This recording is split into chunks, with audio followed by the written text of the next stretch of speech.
Once upon a time, when a person of means died, a duty or tax would be levied on their estate. There was no real justification for duties of this type, given that the person would already have paid tax on all that money when they earned it. But estate duties and death duties remained part of Australian taxation for many years. Thomas Scarfe died rich in 1915.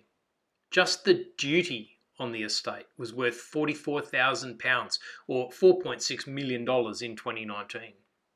The Commissioner issued a tax assessment notice.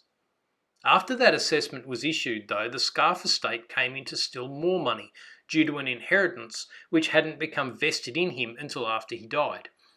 The Tax Commissioner came back to reassess the estate duty, to increase it because of the new income. The executors of the estate objected on the basis that an assessment had already been issued, and that as a result it could not be amended. The Tax Commissioner pointed to Section 33 of the Acts Interpretation Act, which says, "Where an Act confers a power or function or imposes a duty, then the power may be exercised and the function or duty must be performed from time to time as occasion requires." The Commissioner said that the occasion required a new assessment and the payment of more tax. However, the Estate Duty Assessment Act contained very specific provisions about how estate duties were to be assessed.